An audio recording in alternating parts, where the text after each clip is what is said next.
changed very, very much indeed in that respect in Japan. And I'm sure the more evidence we produce of members overcoming disease, of course, in the end, will have a profound effect on the medical profession in this country and in every other country of the world.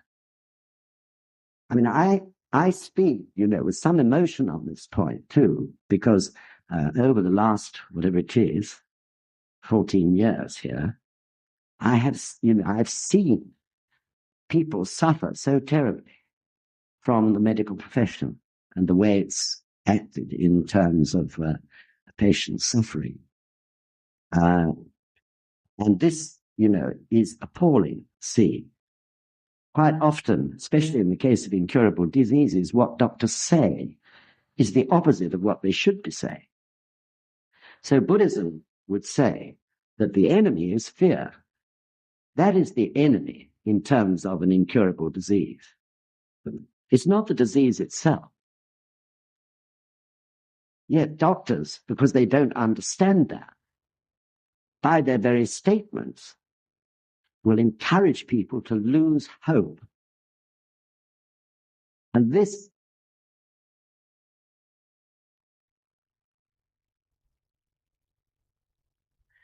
I could use strong words because I feel so strongly about it. I've seen people who are members, maybe new members, but nevertheless they're practicing, who are really fighting their sickness through their practice, really, because of that, causing their own life force to surge through their veins, surge through their whole lives. Yet they'll go to a hospital and the doctor will say, maybe 6 months to live. This is absolutely evil. Really evil. So what happens? Because people have made a habit of relying on the medical profession, they take that as the truth. And they begin to go downhill. Then maybe the members that surround them, all through their encouragement, they start to climb up again. You can see it happening in their lives because they're practicing again and they're building their life force again after it's been knocked out of them through the doctor's statement.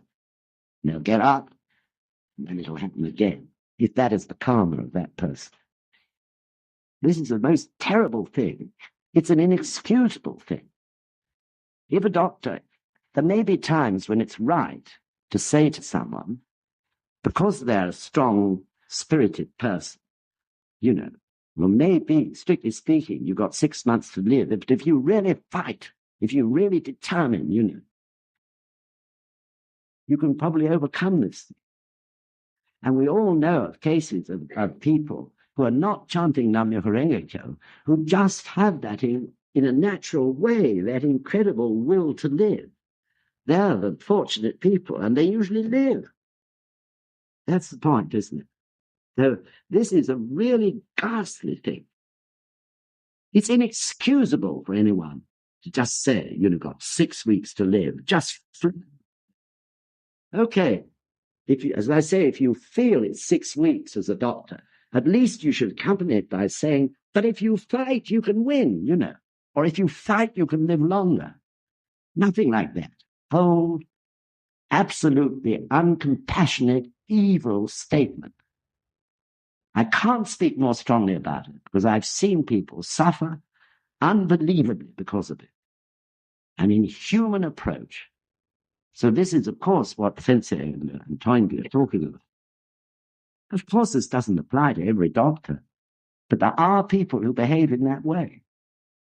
And the point is, it's fear that kills. In the Gosho, Nichiren Buddhism said, didn't he, Nam-myoho Renge-kyo is like the lion's roar. What sickness can therefore be an obstacle?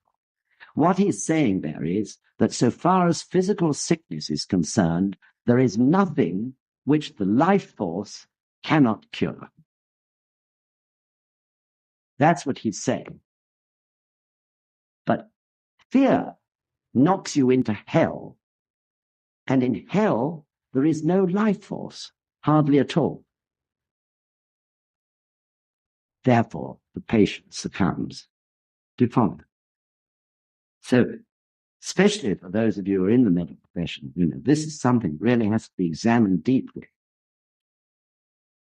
You don't even have to be a religious person to give people a fighting spirit, do you?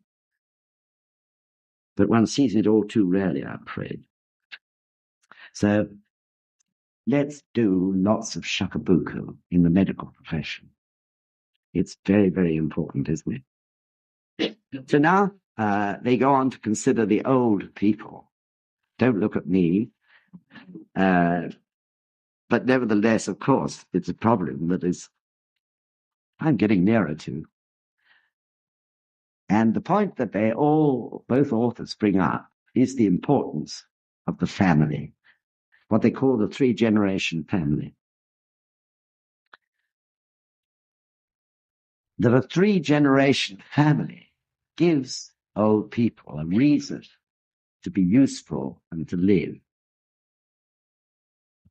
So this is near to my heart too, because I was brought up in a 3-generation family.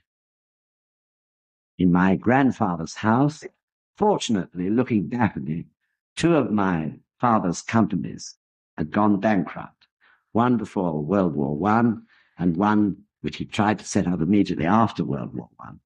And as a result, we had to live in my grandfather's house. And it was big enough. There were 8 of us. There was my parents, my brother and I, the small boys, and my father's sister and her daughter, and my grandparents. And it is an unbelievable golden memory for me. Of course, there must have been tensions at times and rows, I suppose, which I didn't know about as a small boy. But the fact was that it was a wonderful place to live. And of course, my grandparents had the chance of being with their grandchildren. And it was a beautiful period in my life. I can never, ever forget it. Definitely a golden experience. And I absolutely treasure it. And added to that, my grandfather was my greatest friend, actually the greatest friend I've had in my whole life. I look upon him as that wonderful friend. We didn't necessarily have to talk together. We could sit in the same room and be marvelously comfortable. And when my grandfather was feeling down a bit, he'd talk to me quite freely. And in some small way, I suppose, I was able to encourage him. And likewise, if I was down, I always went to my grandfather. But we were incredible friends. By the way, we were born on the same day. So we must have had some close karmic connection in that respect. But I certainly do believe that that was an incredible thing, that 3-generation family. But of course, like all things, economics plays a big part, don't they, in life these days? You can't afford, on the average, to have a house that can take a 3-generation family, especially if you live in the middle of London. There may be more chance if you're a farmer or living in the country. But in London, you've got to be almost a millionaire these days to have a house so big. So there are those problems.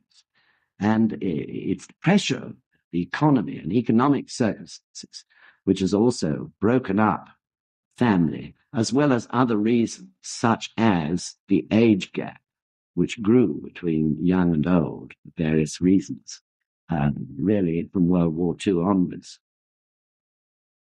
So there was a great contrast. I'm sorry to give my personal experience, but I'll continue it because there was a great contrast due to economic pressures and to social trends by the time my parents were grandparents and getting old. So they were imbued with this idea that they should be totally independent, that they shouldn't be a burden, as it was put, on my brother or myself, and that we should never consider having to put them up and look after them, in their old age. And this became like a sort of obsession with them. And however hard we tried, we couldn't shake them from it.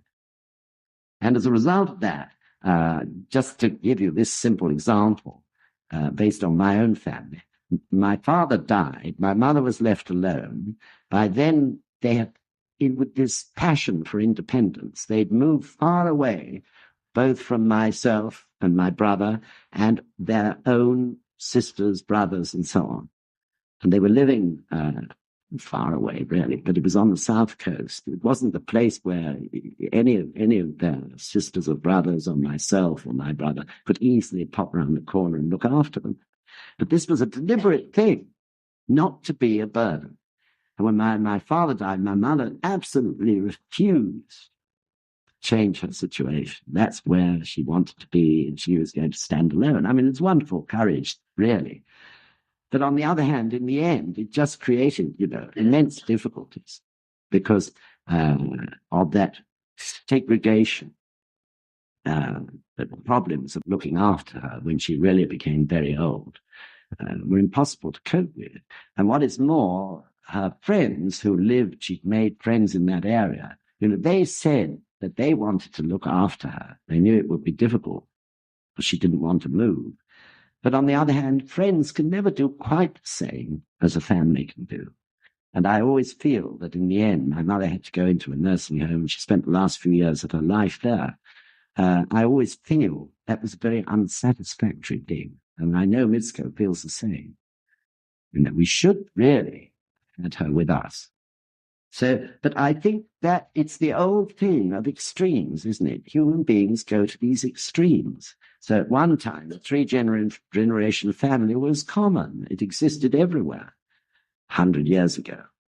But then this opposite extreme, going totally in the other direction, the old people supposed to be being independent to the last moment of their lives.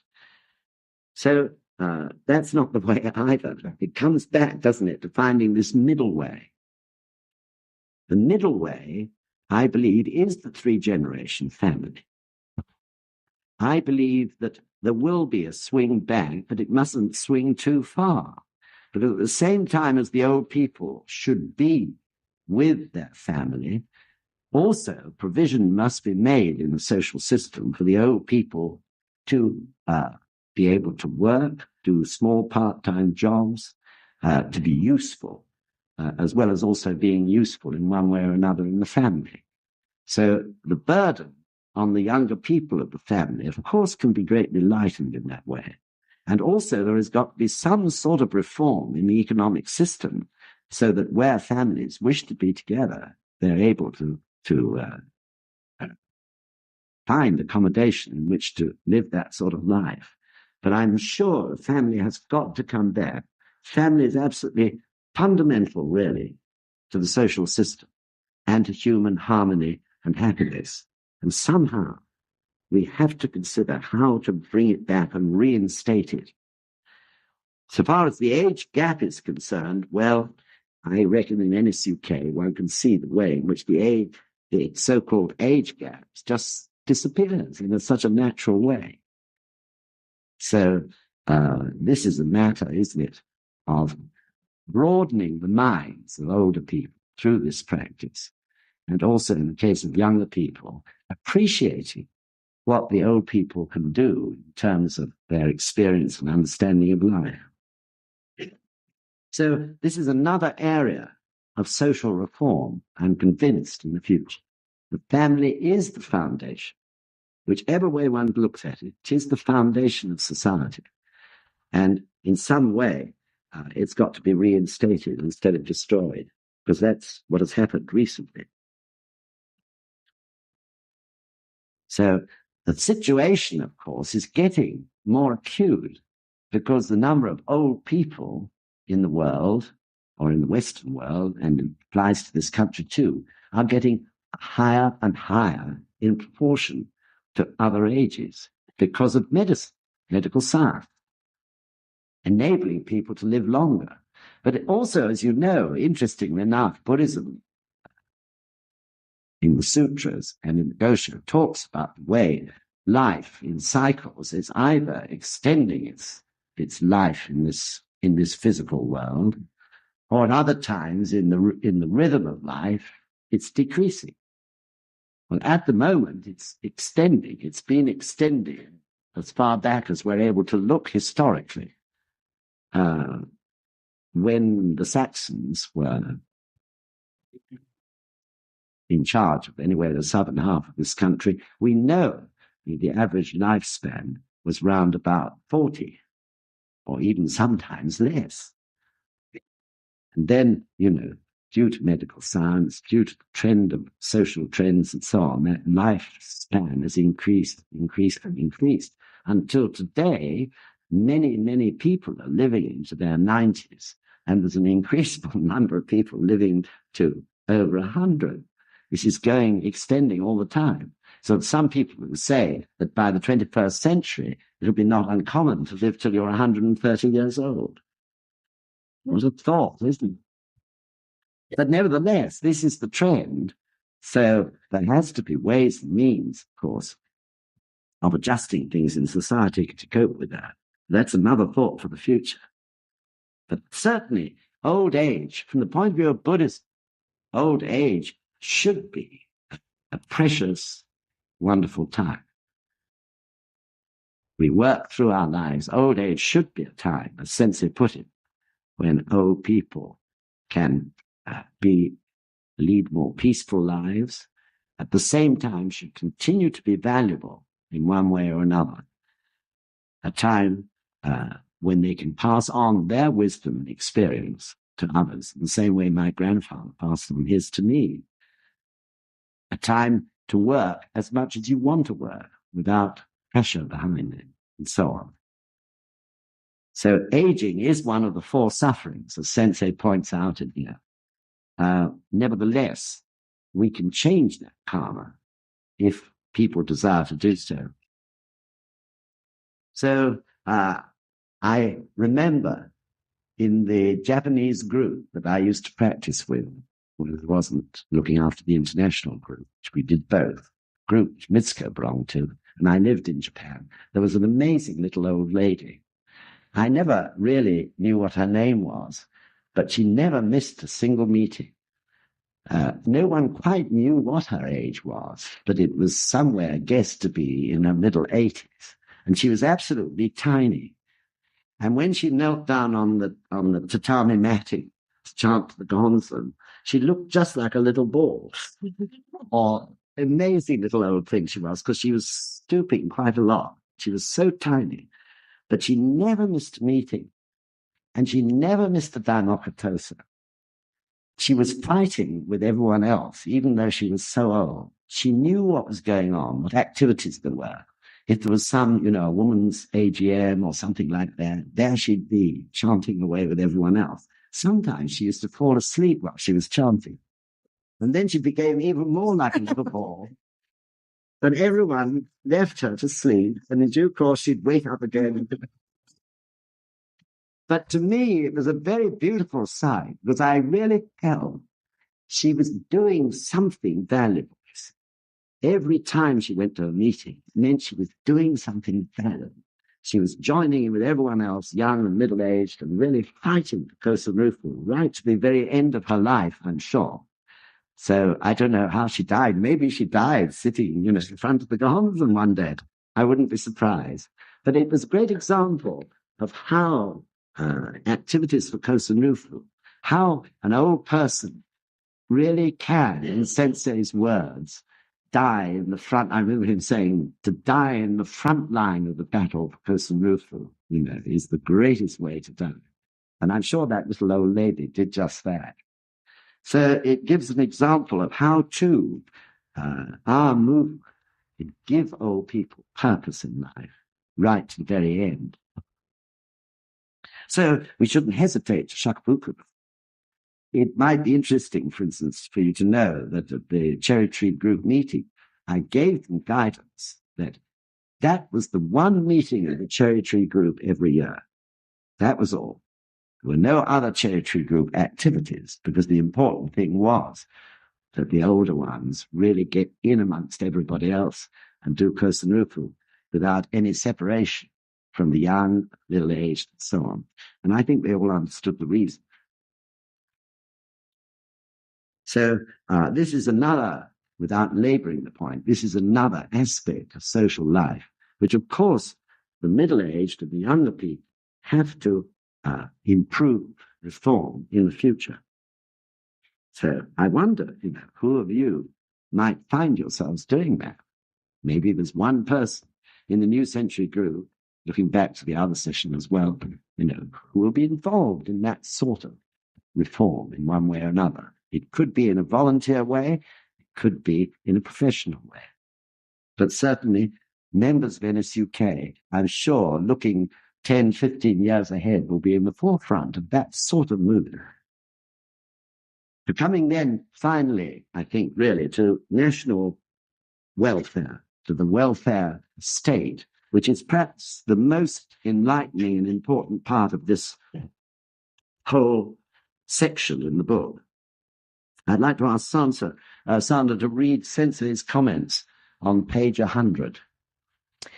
Both socialism and capitalism have serious flaws. Capitalism has sacrificed the happiness and welfare of individual human beings to the pursuit of profit. Socialism has suppressed human liberty for the sake of standardized equality. Failure to take into consideration the dignity of human life is behind the faults in both systems. The same thing is true of nations now striving to establish welfare societies, because though they revise their systems and proclaim their search for general well-being and happiness, the good they attempt is entirely material in its orientation. At present, there is no nation that can guarantee its people's spiritual welfare rooted in respect for the dignity of life. Actually, this is an incredible paragraph. It's worth reading it over and over. And of course, this really shakes or rattles the rooted political stance which people take.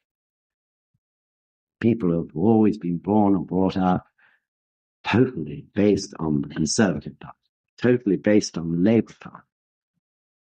Then Sensei chucks in a bomb and said both, are imperfect. And it's so true.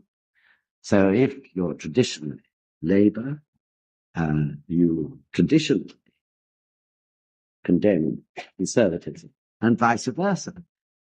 But in fact, who had thought of the fact that in socialism, you do not permit people the freedom to gain benefit through their own efforts? In the strict socialist philosophy, it's equality. And also, of course, conservatism, person is sacrificed for profit. So in fact, freedom is lost in both systems. And again, it comes to this point of the way of perfect balance, doesn't it? The middle way, which has not been found in that respect. So a system must give the human being the right to work and to make effort. And you will really see that that is necessary. If there's no incentive for people to make effort, inevitably there will be no creativity. People will be lost in a sea of laziness or apathy, weakness and helplessness. Life becomes dull and meaningless. And of course, everything declines as a result of that. Everything in society becomes stagnant, including the economy.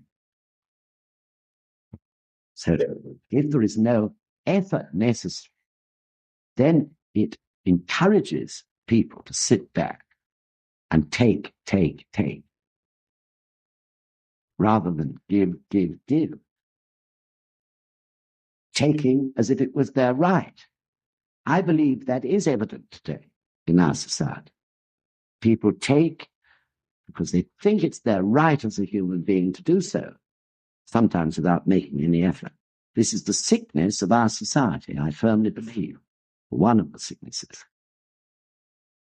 So in socialism, every accent is on the material, physical side of things, as of course it is in capitalism, which is based on profit, often, as I said, at the expense of the individual. This is the problem of Britain.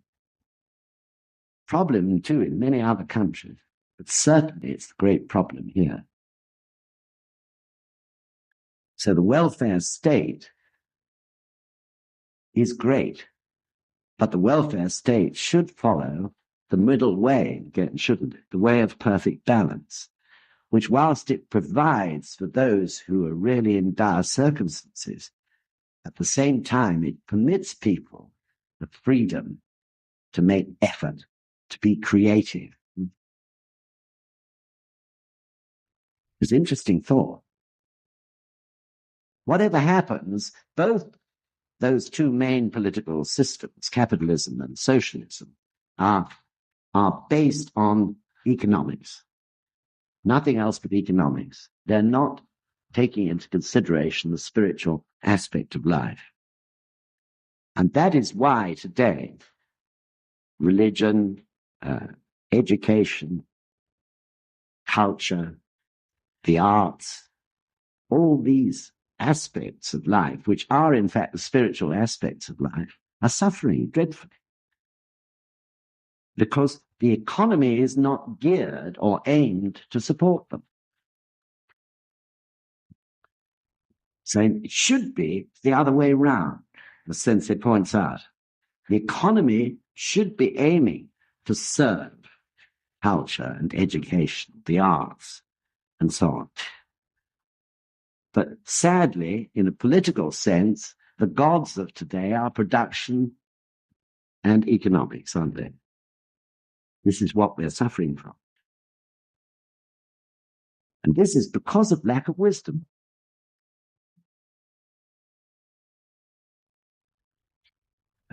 Who, I wonder, from the New Century Group or elsewhere in NSUK, is going to move in one of these days into politics? I hope we have members who move both into the Socialist Party and the Conservative Party and whatever other middle-of-the-way party there may be. Because both systems have this terrible fault. And without a doubt, someone who moves into those parties and is chanting and basing every action and decision they take on the Gohonzon, they will gradually bring the philosophy of the middle way to bear in each party. Don't you think? It's a very fascinating thought to see how it unfolds. But I hope soon, we'll find at least one person who decides to make their career in politics. And after that, I'm sure it'll lead to one more and one more, until the wisdom of the Gohonzon really is being brought to bear in all political parties. So I think I said before, argument and dialogue about the way to do things is great and necessary. That is could be the difference between the parties. But each party, in the end, should be following a middle way so far as their broad aims and purposes are concerned. Do you see what I mean? So the argument between political parties should not be on the ultimate aim, which is upholding above all things the dignity of life. The difference between the parties should be the way they may decide to try and approach that problem. When we're part of a district, we argue about how to plan something or what sort of activity to do in order to achieve our ultimate aim. That's what the political field should be about. But central to everything should be upholding the supreme dignity of life. So in that way, I'm sure, one of these days, far ahead in the 21st century, that sort of influence will begin to become apparent. So in other words, we have to provide the shin of Shiki. We have to bring protection of the shin of Shiki Shin to bear, not only in medicine, but also in society as well. And that means a great religion. That is the importance of SGI. Bring that aspect to bear, the spiritual aspect of life, into societies which nearly all over the world are based totally on the material, production, and the economy. So there's a great revolution ahead there too. And the whole aim of all social trends, political trends, should be, of course, to bring out people's creativity, to bring out the best in them, so that they can be fulfilled and happy. So without doubt, the authors pointed out, and I think it's true, that because of the whole process of technology, the automation of industry, people are going to have more leisure time. What are they going to do with that leisure? This is bound to come. We're already going through a new industrial revolution. Of that I'm convinced. And the trend is what we see, incredible unemployment. We don't want unemployment. We want balance. But that balance is bound to mean working less hours in terms of one's fundamental job. So people, I'm sure, will desire to develop their creativity. And this should be encouraged. But since the whole concept of society is based on economics, it is not being encouraged as much as it should be. So people who have been active, say, with their hands in a factory or wherever, they can develop their skills in terms of craft. People have more leisure. They have more time to feel something about beautiful things. They may be more willing to pay the money to have those beautiful things in their houses or give them as gifts. So I'm sure the field of crafts, will grow and grow in the future. Time is coming when at last we can go back to those beautiful crafts and people can get joy out of their creativity and respect. And in many other ways, of course, in the arts, in self-education and education, even to adults, all these things can grow. So really, it's a fascinating time coming ahead. It's not a bad world. There's no need to be a bad world if we really bring to bear the wisdom of human beings onto it, and through the growing movement of SGI everywhere in the world, directing it correctly. So shakabuk, more and more people who are practicing and developing natural wisdom is crucially important, isn't it? We have to develop every year more and more shakabuku so that we have people in every area of society. So it's already 3:05. The book ends by talking about, or the section ends by talking about motherhood and also the population. If you could bear with just 5 more minutes, is that all right? Okay, so first of all, motherhood. What the authors strongly say, whether you think it's old-fashioned or not, I don't know, but they really firmly say under normal circumstances, it's the mother that must rear the child. And I can't help feeling, in every respect, the common sense of that statement. And of course, Buddhism would really support it. After all, we're born or conceived in our mother's womb. There is an incredible attachment, therefore, in every respect between the mother and the child. And that is needed by the child in its tender growing stages. This is really what Sensei and Toynbee agree about. Of course, there may be exceptional circumstances where the father has to take on the bringing up of a small child. But in a general sense, how can there be any argument really about the fact that the small child, needs the mother? So Toynbee suggests that the mother should be paid a salary. I thought that was a great idea. Very, very sensible, isn't it?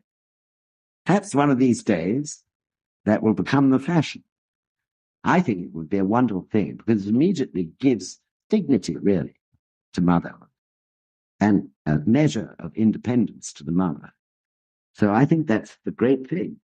Also, and you've heard me say this before, but the point Sensei brings up in the book, The Creative Family, that it is incredibly important for young women, before they're saddled with children, to develop some sort of career or great interest in life beyond purely and simply being a wife and a mother. And that the only time for that is when you're young and before you're actually having to bring up a family. Then, of course, with that career or great absorbing interest in life, you have something that you can probably deal with part-time whilst the children are growing. And then when children are grown up enough to be able to look after themselves, you can go back full blast to that career which you've been longing to get on with one day when the children have grown up. This is very important, isn't it? So please take that to heart and make sure that you do seize this opportunity while you're single or while you have no children in order to do that. So far as population is concerned, Buddhism is very clear on this point. Sensei mentions it in, of course, total opposition to what the Catholics think. But the birth control, that is preconception birth control, Sensei states, is a right of humankind. It is our right to be able to live our lives as we believe is correct, according to our own wisdom, which relates in turn to our own unique nature and character and mission in life. So we have the right as human beings to choose when to have children and when not to have children. I'm sure this is, to me, an unarguable point. So because we're unique when we have children is important, and it must relate to our own unique lives as parents. But equally, of course, because we are responsible for those children, we feel their lives, and therefore we should know when we should have children from the child's point of view too. So this can only come from wisdom, isn't it? Each child that we have has a mission or a purpose. That purpose relates to the time when they should be born. Therefore, we should feel, yes, we really must decide to have a child next year or whatever. Some innate wisdom will, because we're practicing Buddhism, help us to feel that. So this is a very important point, I think. So this is where other religions, can I hold on a moment? This is where other religions, have misled people. So they say that children are the gift of God. So, therefore, you've always got to leave the way open to have them. And you mustn't use contraceptive methods. But that means it's out of your control.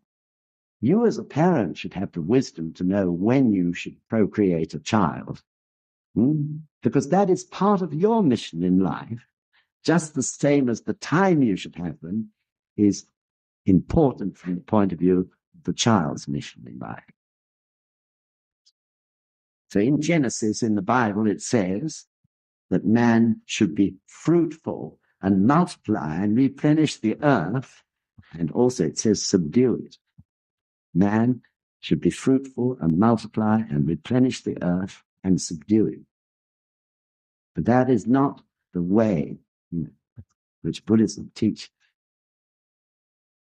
We should be fruitful in exact relationship with the state of the population of this world, which means in accordance with our wisdom. Only the parent can know when to have a child.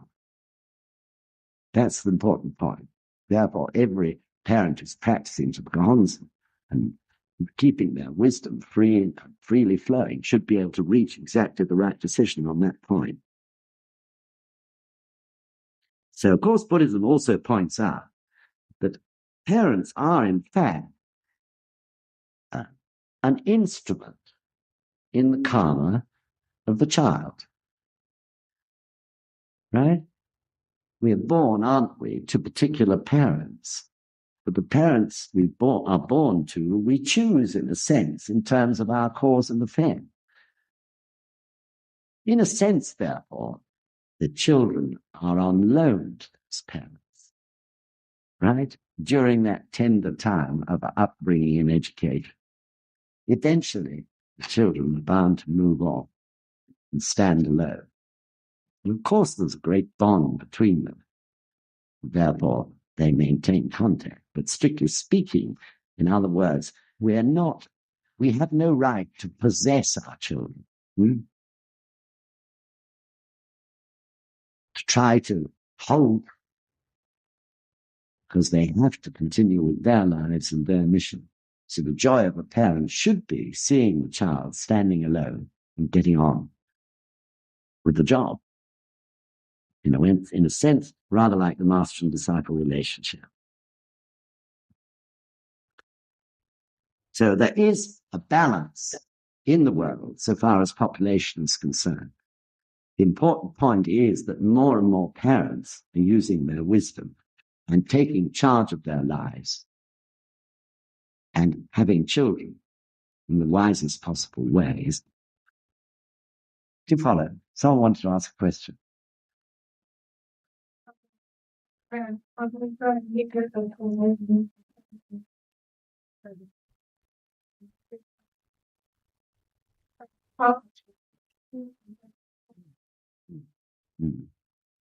We haven't got time, Lisa. Unfortunately. Maybe we could put it in somewhere. It is an important social point, isn't it? Yeah. Right. Okay. Let's try and spare 15 minutes or so of the next session. Tackle that point. Okay. Good. I'm sorry. I've kept you as usual a bit over time. Is everyone feeling okay about what we've discussed? Lots to think about and discuss yourselves. Great. Well, thank you very much for listening. Really thank you. Thanks so much. Well, to see you next month, but there's a small change in time. Because the next session is on Saturday, the 7th of November, same day